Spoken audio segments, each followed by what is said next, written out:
Welcome my channel. आज मैं एक ऐसी रेसिपी बनाने जा रही हूँ जिसका नाम सुनकर ही बच्चे नाक भौं चढ़ाते हैं। लेकिन आज मैं इस तरीके से करेला बनाऊंगी कि मेरे घर में सबको पसंद आया है। अब आपकी बारी है, आपको पसंद आता है कि नहीं। तो चलिए देखिए, मैंने ये करेले ले लिए। तो कल ले आए थे करेले, मेरा छोटा परिवार है, 2 करेले लाए थे, यानी 4 पीस। तो देखिए एक थोड़ा सा पका हुआ है लेकिन कोई मतलब नहीं। तो ये करेले को हमने कस के धुल लिया है और पोंछ लिया है। इसके बाद देखिए कि चम्मच से इसका बीज निकाल दीजिए, पका हुआ बीज है। इसको हम निकाल के बाहर गमले में डाल देंगे, बड़े अच्छे पेड़ तैयार हो जाते हैं। मैंने इससे कई पेड़ करेले के तैयार कर रखे हैं अपने गमले में। तो इन बीजों को धुल के हम सुखा लेंगे, सुखा के गमले में गाड़ देंगे और करेला का पेड़ तैयार हो जाएगा। अब थोड़ा सा करेला जो मैंने बीज निकाल लिए चारों पीसों के, अब इसका ऊपर से हम छिकला खुरच देंगे। मोटा मोटा छिकला नहीं निकालना है, हल्का सा खुरच लेना है और ऐसे ही होल बना देना है, यानी अंदर तक बिल्कुल खाली कर लेना है। तो अब चलिए हम चलते हैं इसका मसाला बनाने और इधर रख देते हैं करेला अपने स्टीम होने के लिए। और इससे थोड़ा सा नमक लगा दिया है और अंदर भी नमक लगा देंगे, क्योंकि करेला खाने में हमें फीके न लगे। पहले करेला मुंह में जाता है तो बिना नमक का फीका लगता है, इसलिए नमक ज़रूर लगा के रखें। अब ऐसी दूध वाली जाली सबके घरों में होती है।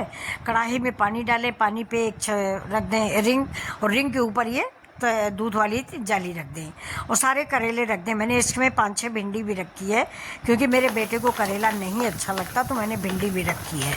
चाहे जितने तरीके से बना लो, करेला बिल्कुल पसंद नहीं करते, तो मैंने भिंडी रख दी है। अब ये देखिए, मैं इधर कढ़ाई में मसाला तैयार कर रही हूँ करेला भरने वाला। तो मूंगफली है, नारियल का बुरादा है, धनिया है, जीरा है और सौंफ है, मेथी है थोड़ी, और ये करेले के बीज और छिकला है। कलौंजी जो है वो पीसी नहीं जाती, इसलिए मैं कलौंजी अलग से मिलाऊंगी। साथ में देखिए ये कोल्हापुरी मसाला हमारे पास है, इसको हम डालते हैं। ये नारियल मिला है, तिल मिला है, सब कुछ है इसमें, बहुत ही स्वादिष्ट होता है। इससे चटनी भी हम बनाते हैं। अभी देखिए मसाला हमारा इतना भुना है कि खुशबू आने लगी है, मुझे जलाना नहीं है। अब इसको हम मिक्सी में पीसेंगे। अब इसमें एक सबसे ज़्यादा नया ट्विस्ट लाएंगे हम, क्या कि हम अमचूर नहीं डालेंगे, नींबू नहीं डालेंगे, कच्चा आम डाल रहे हैं। कच्चा आम मेरी सासू माँ बनाती थी, कच्चे आम का करेला पूरे घर में सबको बहुत पसंद आता, तो लोग सूखा खा लेते थे। मैं कभी करेला पहले नहीं खाती थी बचपन में, लेकिन जब ससुराल आई तो उनका बनाया हुआ करेला मुझे बहुत पसंद आता था, और वो आम ज़रूर डालती थी, बिना आम के करेला नहीं बनाती थी। तो मैंने भी देखिए आज आम छील के डाला हुआ है, ना अमचूर डालेंगे ना नींबू डालेंगे। ये पूरा आम मैंने छील के डाल दिया है और सारे मसाले मैंने ले लिए हैं। अब इसको हम मिक्सी में चल के पीस लेते हैं। ये देखिए, ये छोटा जार है, मसाला वाला जार है, इसी में पीसिएगा, बड़े वाले में घूमता रहता है, थोड़ा मसाला है।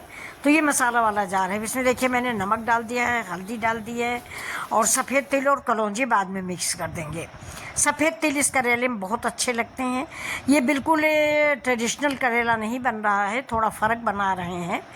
ट्रेडिशनल में तो दोस्तों ये आम है, लहसुन है, प्याज है, मिर्च है, धनिया, जीरा, यही सब पड़ता है। लेकिन ये मूंगफली वगैरह पहले गांव में नहीं पड़ती थी, अब हम डाल रहे हैं क्योंकि बड़ा अच्छा टेस्ट आता है।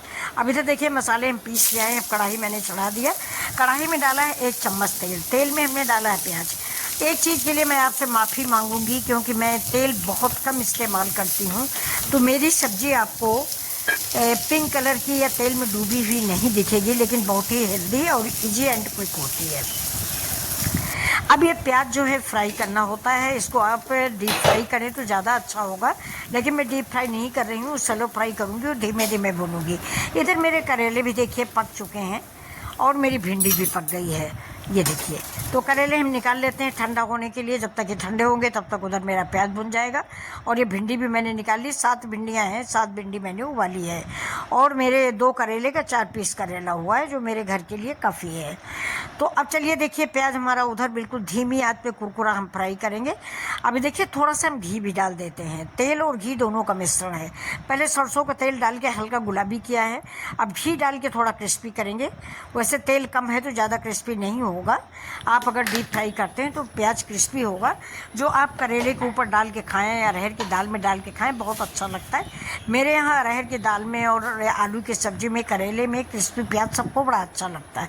देखिए सबसे पहले मैं भिंडी भरूंगी, वही मसाला मैंने भिंडी में ऐड किया है जो मैंने करेला के लिए बनाया है। ये देखिए 6-7 भिंडियाँ हैं, इनको हम बना लेंगे। और जो करेला नहीं पसंद करेंगे वो 2-2 भिंडियाँ खा लेंगे।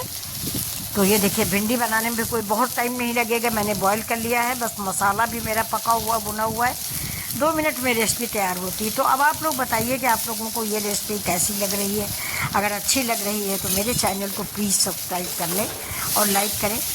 ये देखिए भिंडी भी मेरी रेडी है। और साइड में आप ये भी बताइए कि आप मेरा वीडियो देख कहाँ से रहे हैं। अब ये देखिए करेला कितना साफ़ है, देखिए बिल्कुल बड़ा सा होल हो गया है। अब इसमें मैं पूरा मसाला भरूँगी।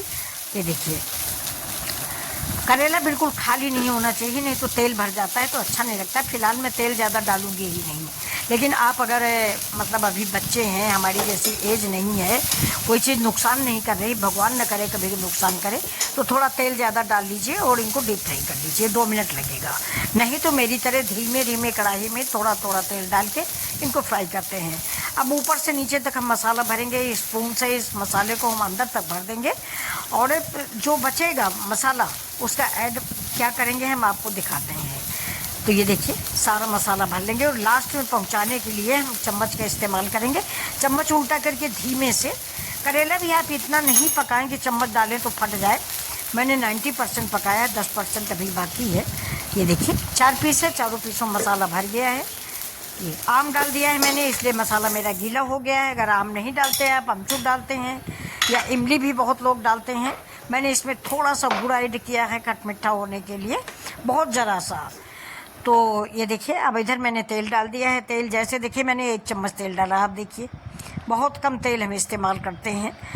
गर्मी भी है, आपको हो सकता है मेरी रेसिपी कम अच्छी लगे क्योंकि मैं तेल बिल्कुल भी नहीं इस्तेमाल करती हूँ। करेला वगैरह में तेल बहुत खाया जाता है, लेकिन हमको डॉक्टर ने मना कर रखा है तेल कम खाने का, कि कम खाइए, तो हम तेल कम डालते हैं बच्चों।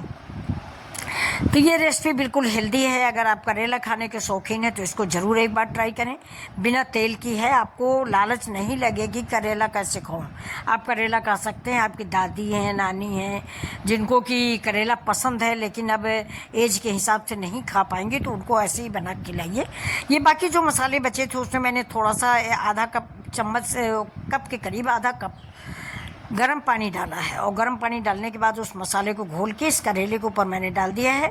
अगर आम न पड़ा होता तो सूखा होता तो सूखा मसाला भी ऊपर से आप ऐड कर दीजिए। मैंने थोड़ा सा पानी डाल दिया है, इस करेले में ऊपर से सारा मसाला लिपट जाएगा। ये देखिए यानी ऊपर से भी मेरा करेला जो है फीका नहीं लगेगा। अब थोड़ा सा कश्मीरी मिर्च डाल दी है मैंने, थोड़ा कलर के लिए, जो कि वीडियो बन रहा है, वरना कश्मीरी मिर्च की कोई ज़रूरत नहीं है। अभी ऊपर से मैंने सफ़ेद तिल डाल दिया। सफ़ेद तिल करेले में बड़ा अच्छा लगता है ये। तो अब रेडी हो गई है मेरी ये रेसिपी। तो आप लोग बताइए कि ये रेसिपी आपको कैसी अच्छी लगी। पूड़ी से खाइए, पराठा से खाइए, किसी चीज़ से खाइए, दाल चावल से खाइए। अरहर की दाल के साथ करेला बहुत अच्छा लगता है। मेरी दादी सास थी, वो 4 दिन बना के रखती थी, करेला बहुत पसंद करती थी। ऊपर से मैंने हरी धनिया डाल दी है और ये करेला, ये देखिए लाजवाब रेसिपी रेडी है। अब हम आपको सर्व करके दिखा देते हैं। मेरा करेला भी है और भिंडी भी है। तो चलिए फिर मिलते हैं आपसे ऐसे ही वीडियो के लिए। नमस्कार।